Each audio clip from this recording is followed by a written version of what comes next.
అప్పుల బాధలు వెంటాడుతున్నాయా? అయితే 6 JVR వారి జాతిరత్నాలు ధరించండి. హలో అండి, అందరికీ నమస్కారం. నేను మీ కట్టా కార్తీక్. పార్టీలందు ఆ పార్టీయే వేరు, నాయకులందు ఆ నాయకులే వేరు, ఆలోచనలందు ఆ పార్టీ నాయకుల ఆలోచనే వేరు. విశ్వదాభిరామ వినురవేమ. ఇది కరెక్టుగా వైసీపీ పార్టీకి సెట్ అయ్యే పద్యం అని అనుకోవచ్చు. ఎందుకంటే ఈ దేశ న్యాయ చరిత్రలో మొట్టమొదటిసారిగా లిక్కర్ స్కామ్లో నిందితుడిగా ఉన్నటువంటి, ఆల్రెడీ జైలు జీవితం గడుపుతున్నటువంటి అక్యూజ్డ్ 38 వైసీపీ మాజీ ఎమ్మెల్యే చెవిరెడ్డి భాస్కర్ రెడ్డి నిన్న ఆంధ్రప్రదేశ్ హైకోర్టులో మొన్న ఒక ఇంప్లీడ్ పిటిషన్ దాఖలు చేశారు. ఆ ఇంప్లీడ్ పిటిషన్ యొక్క ఉద్దేశం ఏంటంటే, ఈ కేసులోనే, అంటే ఆంధ్రప్రదేశ్ లిక్కర్ కేసులోనే A2గా A3గా ఉన్నటువంటి వాసుదేవరెడ్డి, బ్యూరేషన్ కార్పొరేషన్ మాజీ ఎండి, సత్యప్రసాద్ A3 బ్యూరేషన్ కార్పొరేషన్ మాజీ OST, వీరిద్దరూ మేము అప్రూవల్గా మారిపోతాం, ఆ రోజు జరిగిన విషయాలన్నీ కూడా కోర్టు ముందు చెప్తాం, ఎంక్వైరీ సంస్థల ముందు చెప్తాం, మాకు ముందస్తు బెయిల్ ఇవ్వండి అని పిటిషన్ దాఖలు చేసుకున్నారు. వాళ్ళకి ముందస్తు బెయిల్ ఇవ్వద్దు, వాళ్ళని అప్రూవల్గా మార్చుకోవద్దని ఇన్ప్లీడ్ పిటిషన్ దాఖలు చేశారు వైసీపీ మాజీ ఎమ్మెల్యే చెవిరెడ్డి భాస్కర్ రెడ్డి గారు. ఇలా ఒక నిందితులై ఉండి సహానిందితులకి బెయిల్ ఇవ్వద్దు అని అడగటం దేశ న్యాయ చరిత్రలోనే మొట్టమొదటిసారి అని చెప్పేసి న్యాయ కోవిదులు భావిస్తూ ఉన్నారు. దాని గురించి మాట్లాడుకుందాం. న్యాయశాస్త్రం మీద అవగాహన ఉన్నటువంటి అడ్వకేటు, మనకి రెగ్యులర్గా రాజకీయ విషయాలు చెప్తున్నటువంటి ప్రముఖ సీనియర్ రాజకీయ విశ్లేషకులు చంద్ర శ్రీనివాస్ గారితో మాట్లాడుకుందాం.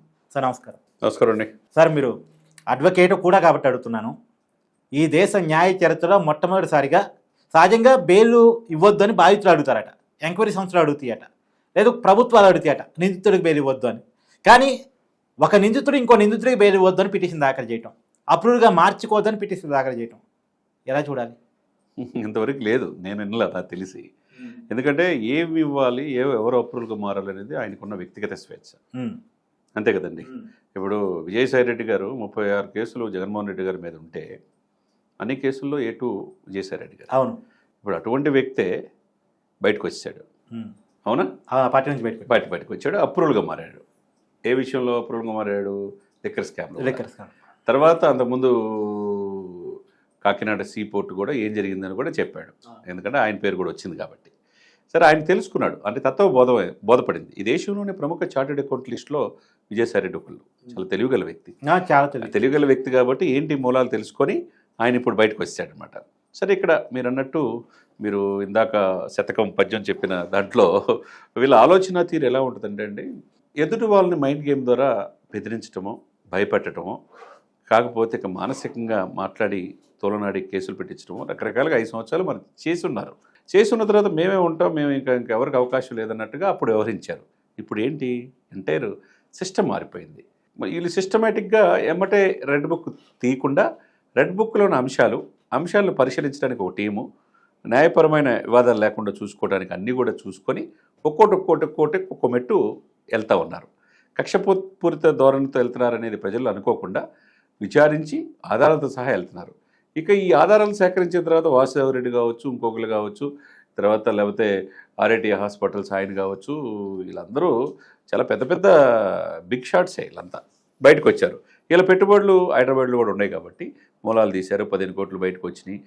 తర్వాత అప్పుడు కార్పొరేషన్స్ నిధులు ఇవన్నీ ఏం జరిగినాయి అనేది బయటకు వచ్చింది. ఈరోజు లిక్కర్ స్కామ్ జరిగింది అనేది అందరికి తెలిసిన అంశమే, అవును కదా. దాదాపు ఈ పవన్ కళ్యాణ్ గారు ఏమన్నారు, ఇప్పుడు ఫోన్పే చివరికి ఇల్లు దుంకాలలో కూడా ఫోన్పే గూగుల్ పే ఉంటే అసలు అట్లా కాకుండా డబ్బులు ఇస్తేనే ముందిచ్చారు. అవును, అది ఎందుకు జరిగింది?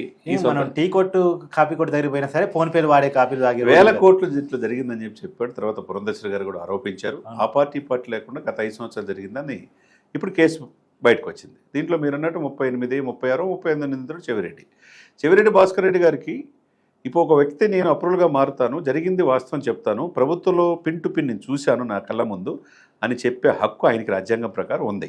ఆయన కాదనే హక్కు ఈయనకి లేదు. సెట్టింగ్లు తాడేపల్లిలో సెట్టింగ్ వేసి తిరుమల తిరుపతి దేవస్థానం సెట్టింగ్ వేసింది చెవిరెడ్డి గారేగా. ఇప్పుడు ఈ ఆస్తులు ఆల్మోస్ట్ 69 కోట్లు జప్తు కూడా చేసింది ప్రభుత్వం, అవునా కదా.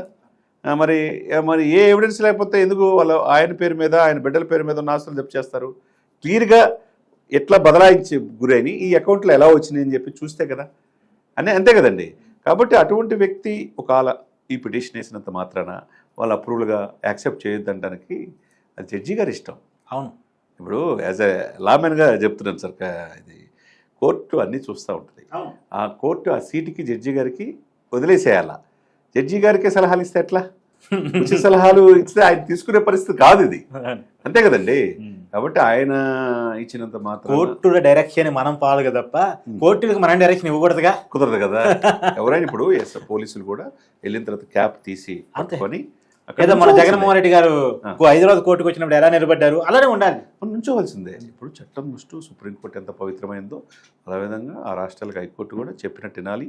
ఈ కేసులు విచారణ దశలో ఉన్నప్పుడు ఎవరు ఏం ప్రయత్నం చేస్తారు, ఎవరు హక్కుల కోసం ఎవరు పోరాడతారు, నిందితుడికి ఎటువంటి ఈ ఇది ఉంటుందో. ఇప్పుడు మామూలు వ్యక్తికి ప్లేంటిఫ్ డిఫెండెంట్ ఇద్దరు ఉంటారు సార్. ఇది ఆరోపణలు చేసేవాళ్ళు, ఆరోపణలు ఎదుర్కొనేవాళ్ళు, ఇద్దరికి అలాంటి అవకాశాలు న్యాయస్థానంలో దాంట్లో ఉంటాయి. అట్లా చూడాలి. కానీ అప్రూవల్గా ఇచ్చే వ్యక్తిని అతన్ని నమ్మొద్దు అని అనడానికి ఎలా కుదిరిద్ది?